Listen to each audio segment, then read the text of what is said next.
world's gone crazy. No ifs, and buts, or maybe. The world's gone crazy. This world's gone crazy. No ifs, ands, buts, or maybes. This world's gone crazy. If you don't believe me, then relieve me of these beliefs whereby you receive me for understanding to perceive me. For beginners, you got a sharp tongue that's really a dog one. Welcome to Urbanversity with Lord Holy-Apostle Deen.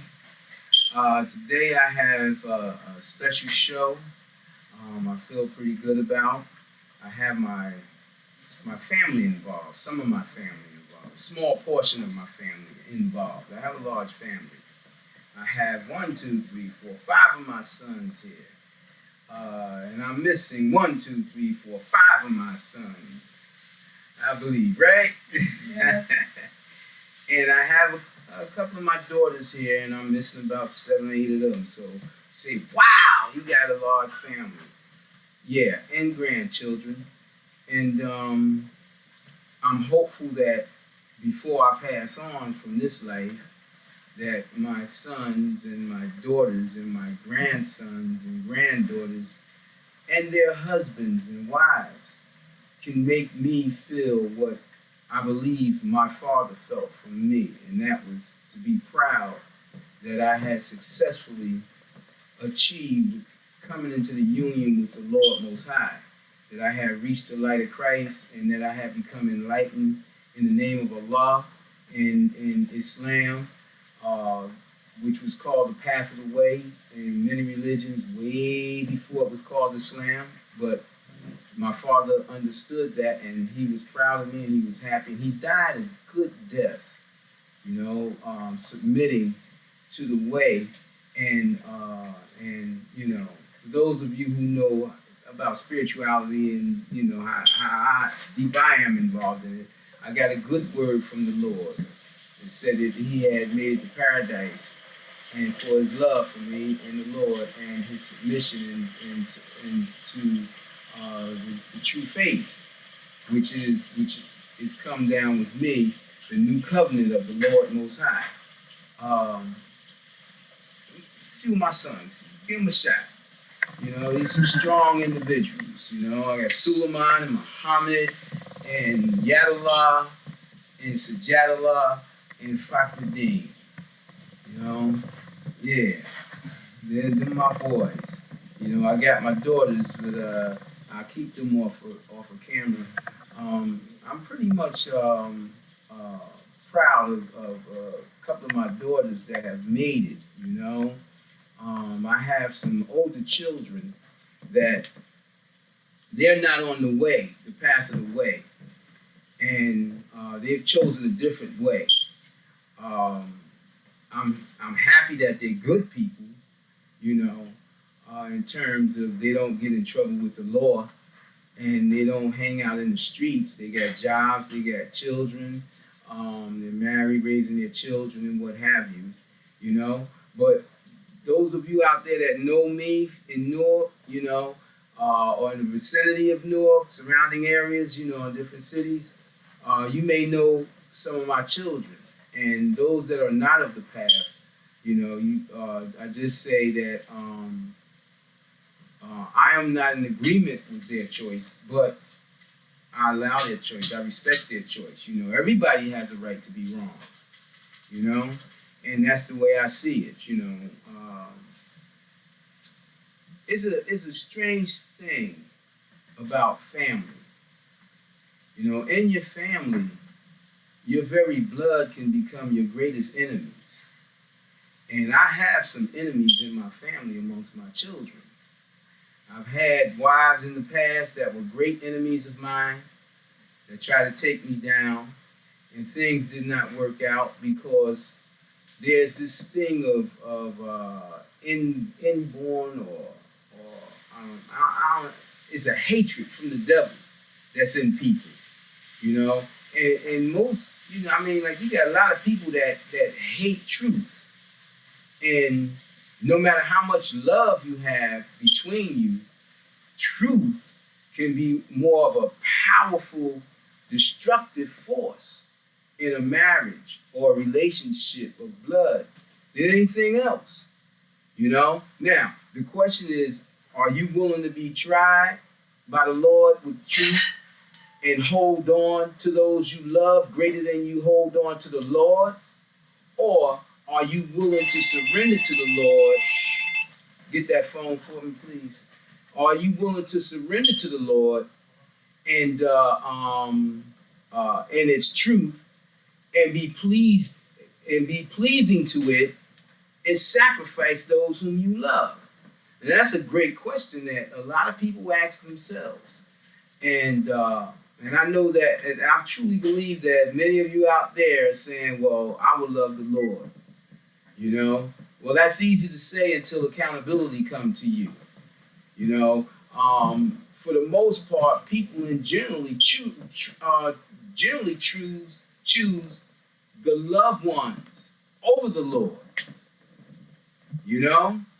You think about Noah when the water was coming. Noah chose his son over the Lord. And he cried to the Lord. And when the Lord told him, that is not your son, and explained to Noah shut down. Noah surrendered to the Lord and had to submit to the fact that the Lord was the owner and the creator of his son, as well as he was the owner and creator of Noah. And Noah no longer had a choice in the matter. Well, that's the way I am with my children and my family, period. My wives, my parents, and everybody. You know, I choose the Lord over them, and I choose the Lord over myself. So I be fair. I would call no one to anything I wouldn't call myself to.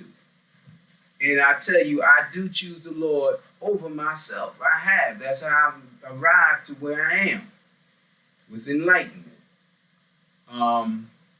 Now my sons, I think about my sons a lot. You know, I know I was a child at one time, a young man, and I gave my parents a run for their money. I gave them a hard way to go.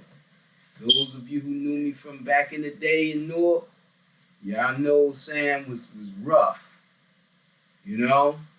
And I caused many tears, many heartaches, even when I didn't know it, even when I wasn't aware of it.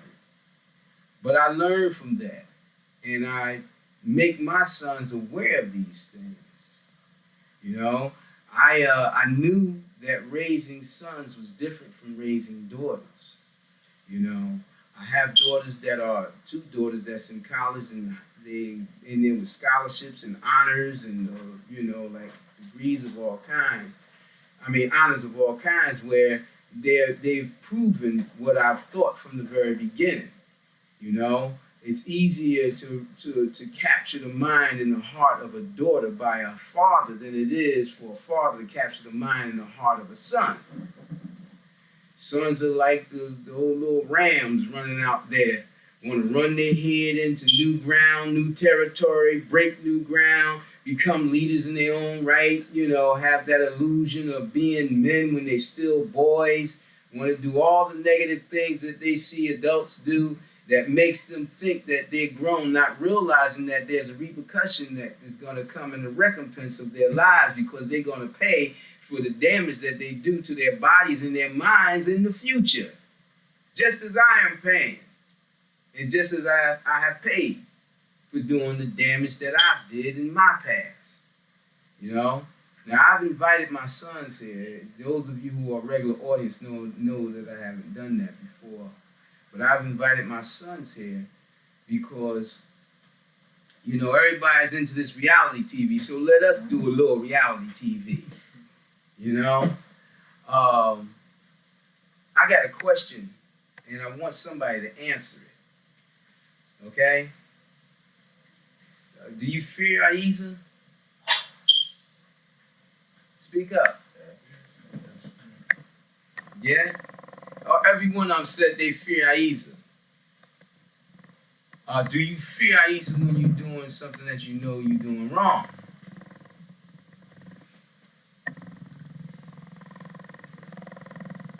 Hello?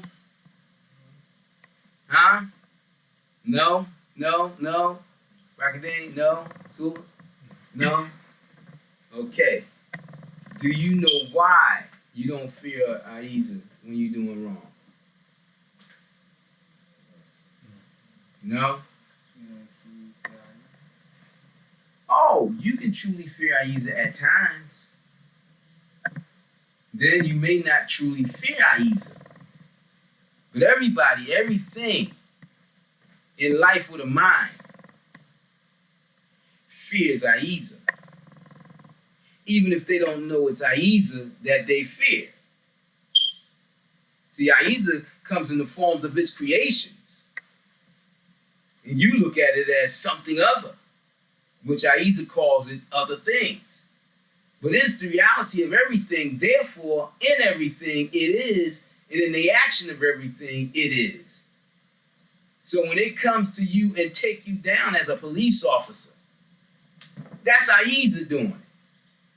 When it whispered to you as a devil, that's Ahezaah doing it.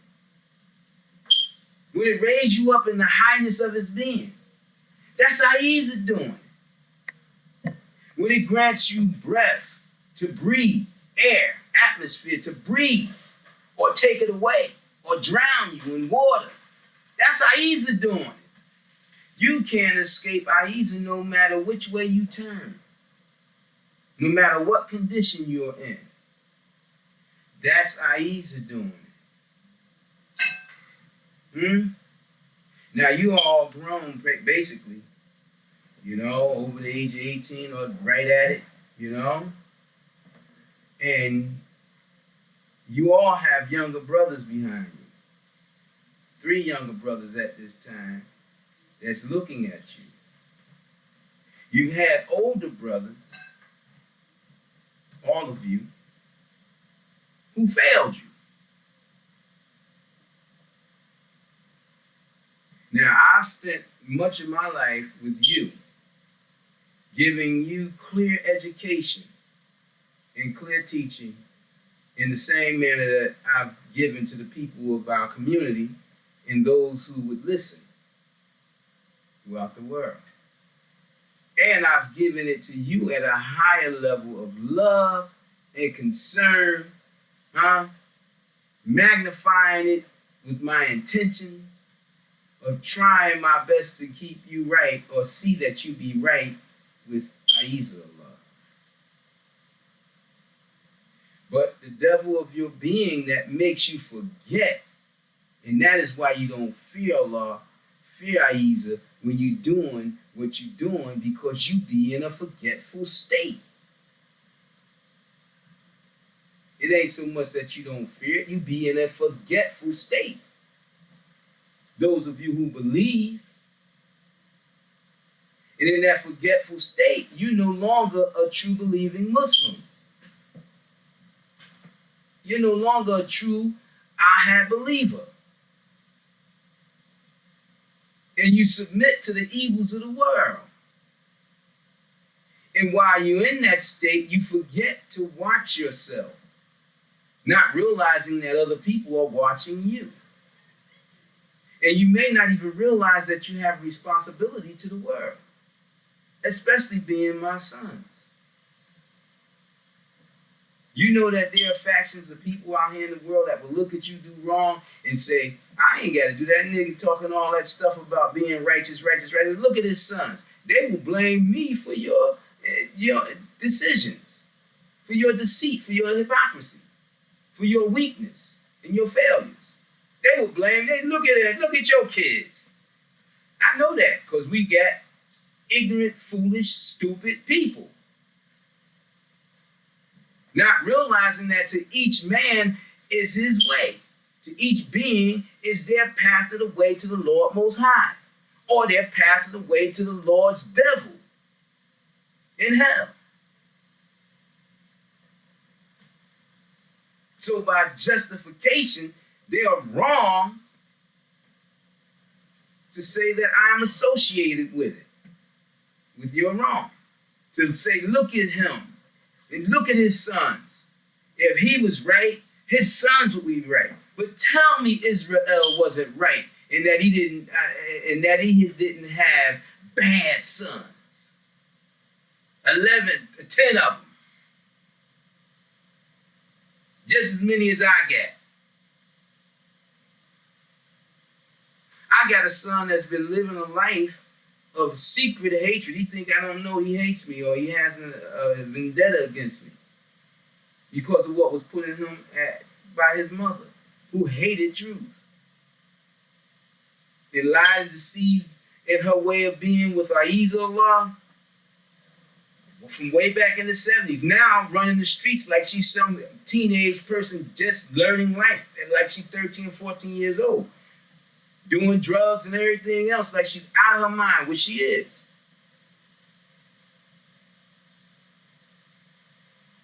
Not realizing way back when that there were repercussions to her cursing Allah and going against Allah. And trying to get me to go against Allah in that foolishness. And there's been many others that I've been associated with in some form or fashion that Ahezaah has shown me signs of taking them down to hell in this life and the next. And you have decisions to make. I know that you're trying to improve, and I'm happy. I'm thankful to Allah. I'm proud of it. I am proud of you. That you're still striving despite all the evil and all the hell that's going on in the hood. You have achieved something good to be where you are at this point of your lives. You've achieved something good. See, you got the enemies of man that want to make people from the ghetto feel like they are not achievers of good. Oh, you can't get out the projects, you a nigga. You can't get out the ghetto, you a nigga. You can't get out of this condition, you a nigga. Man, don't you know being born in the ghetto and the projects amongst the niggas is one of the greatest trials in these United States of America? And just to get out of there and have a straight head on your shoulders, in some degrees, is an achievement. It's a great achievement. I knew that with myself coming through Hayes Homes projects and being shot at by the cops and during the riot where they intentionally tried to kill me, I knew that me coming up out of that, going through all the things, the drugs and the thievery and the bribery and the deceit and all kinds of hell in the city and the streets of Newark, that my getting through that was a great success. Who can weigh what success is for you except the Lord Most High? See, we're put in conditions. We're put in conditions. And if we can't get over those conditions that are bad, then we are failures. Now, Caucasians, of the elite and the middle class and the elite, they're taught differently. Their schools are different. Their education is different. They ain't got a bunch of black African Americans coming up to the suburbs or to the schools that those Caucasians are at teaching their children. Oh, hell no. But they got a bunch of Caucasians coming down to the ghetto teaching the black children, African Americans and Hispanics and all third world parties or whomever else that come into this society and land it down into the ghetto. And even some of those halves of the Asians that may go and live in the suburbs, they got them Caucasian teachers teaching them.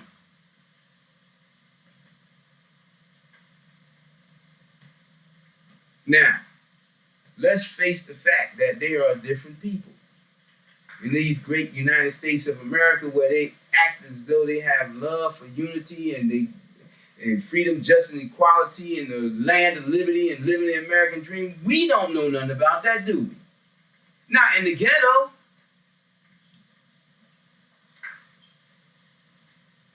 I have a son here, Sajadallah. Show him Sajadallah. I want y'all to remember my sons on the streets,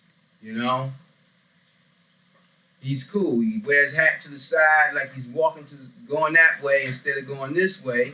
But like I told him, do their thing. Okay. That's my dumbest son. That's my dumbest son. My most foolish son. Smart as a whip.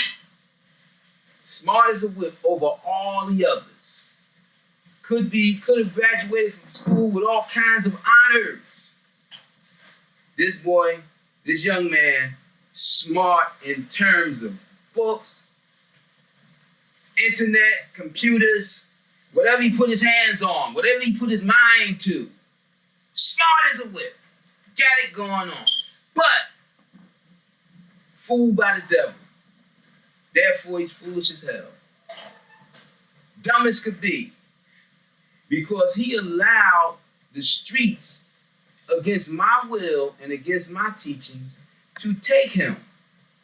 He somewhere got caught up, in my audience, I'm hoping you keeping your eye on your children.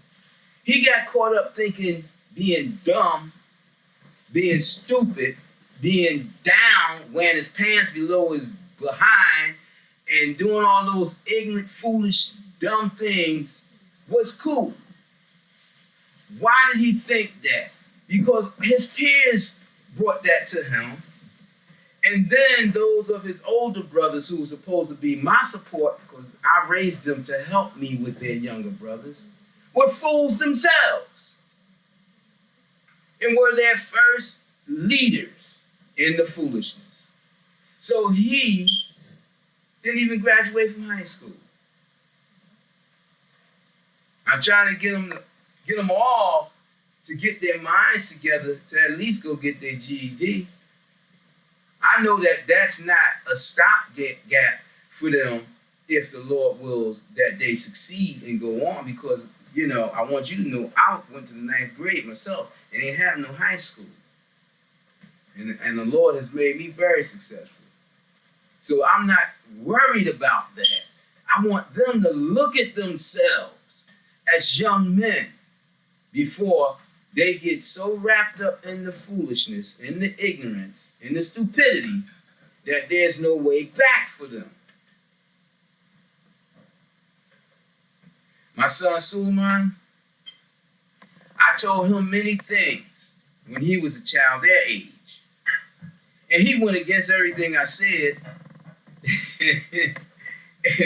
and now he's paying for it, trying to straighten up his life legally. And he recognized where I'm coming from, right, Sue? Telling the truth, right? Yeah. Made all kind of mistakes because of the peer pressure.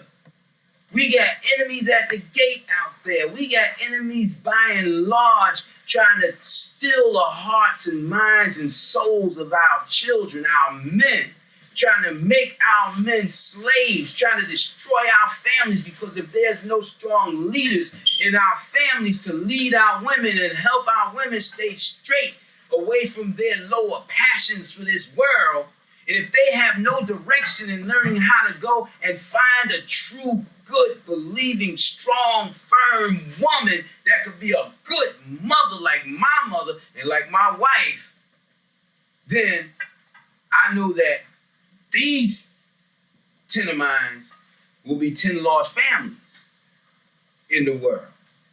So I'm striving hard trying to keep them from being that, and striving hard to try to help you, your children, keep from being that.